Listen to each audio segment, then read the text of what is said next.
বিষ্ণু ইসলাম ওনার ইহুদি প্রতিবেশীর বাসায় যেতেন।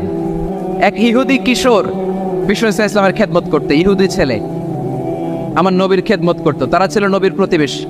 তো অনেক দিন হয় ইহুদি ছেলেটা আসে না। বিশ্বনবী খোঁজ দিলেন ঘটনা কি, একটা ইহুদি ছেলে না আমার খেদমতে আসতো, ছেলেটা কই? খোঁজ নিয়ে জানলেন ছেলেটা অসুস্থ। বিষ্ণু ইসলাম ওই ইহুদির বাড়িতে চলে গেলেন ওই ছেলেটাকে দেখা করার জন্য, ভিজিট করার জন্য। সুবহানাল্লাহ পড়বেন না? গেলেন, যে দেখে ইহুদি ছেলেটা মুমূর্ষ, যান যান যায় যায় ভাব, বিছানায় পড়ে আছে, তার বাবা দাঁড়ানো।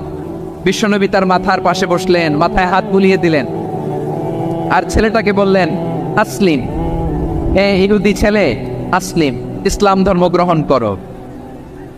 তো ছোট্ট ছেলে ভাবে আমরা ইহুদি, এখন ইসলাম ধর্ম গ্রহণ করলে আব্বা যদি বকা দেয়, ফানাযারা ইলা ওয়াজহি আবি, ছেলেটা তার বাবার চেহারার দিকে তাকালো, দেখি আব্বা কি কয়। আব্বা যদি বলে তাইলে ইসলাম ধর্ম গ্রহণ করবো।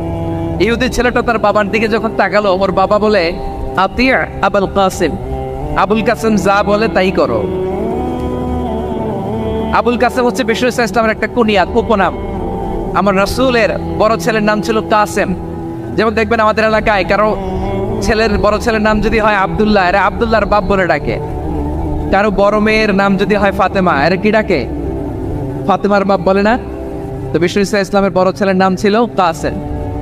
ইহুদি বাবা বলল আতিয়া আবুল কাসেম, আবুল কাসেম যা বলে তাই শোনো, মানে মোহাম্মদ যা বলে তাই শোনো। এই কথা শুনে ছেলে সাহস পাইছে, ছেলে আবার পড়তে আরম্ভ করলো আশহাদু আল্লাহ ইলাহা ইল্লাল্লাহ ওয়া